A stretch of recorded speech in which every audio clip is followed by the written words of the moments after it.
দীর্ঘদিন ধরে যা অস্বীকার করে আসছিল তেহরান, এখন তাই যেন সময়ের দাবি। ইসরায়েলের সাথে ক্রমবর্ধমান উত্তেজনা এবং আঞ্চলিক যুদ্ধ পরিস্থিতির আশঙ্কায় নিজেদের পারমাণবিক নীতি পরিবর্তনের ইঙ্গিত দিয়েছে ইরান। দীর্ঘদিনের শান্তিপূর্ণ পারমাণবিক কর্মসূচির অবস্থান থেকে সরে এসে দেশটিতে এখন প্রকাশ্যে পারমাণবিক বোমা তৈরির পক্ষে জোরালো দাবি উঠছে। কট্টরপন্থী নীতি নির্ধারকদের এমন অবস্থানে বিশ্বজুড়ে নতুন করে উদ্বেগের সৃষ্টি হয়েছে। ভূ রাজনৈতিক বিশ্লেষকরা শুরু থেকেই বলে আসছিলেন, ইরানের যুক্তরাষ্ট্র ও ইসরায়েলের যৌথ সামরিক তৎপরতার প্রধান কেন্দ্রবিন্দু ছিল ইরানের পারমাণবিক সক্ষমতা গুড়িয়ে দেওয়া।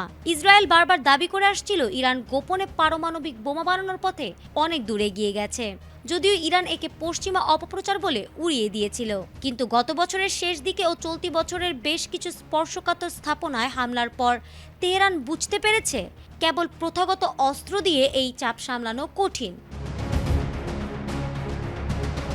সম্প্রতি ইরানের পার্লামেন্টের ৩৯ জন সদস্য দেশটির সর্বোচ্চ জাতীয় নিরাপত্তা পরিষদের কাছে একটি চিঠি পাঠিয়েছেন। এতে তারা বর্তমান প্রতিরক্ষার ডক্ট্রিন বা সামরিক নীতি পরিবর্তনের দাবি জানিয়েছেন। তাদের মতে ইসরায়েলের পক্ষ থেকে সরাসরি হামলার হুমকির মুখে টিকে থাকতে হলে ইরানের হাতে পারমাণবিক অস্ত্র থাকা এখন সময়ের দাবি।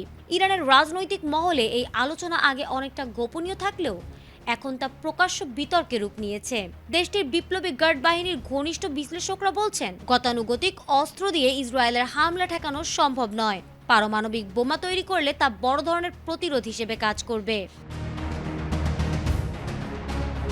যদিও ইরানের সর্বোচ্চ নেতা আয়াতুল্লাহ আলী খামেনির একটি পুরনো ফতোয়া অনুযায়ী পারমাণবিক অস্ত্র তৈরি নিষিদ্ধ, তবে বর্তমান প্রেক্ষাপটে সেই অবস্থান পরিবর্তনের সুযোগ আছে বলে মনে করছেন অনেক সংসদ সদস্য।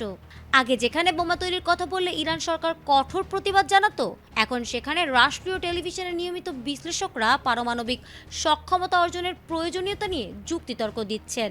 অর্থাৎ যা ছিল গোপন তা এখন প্রকাশ্য।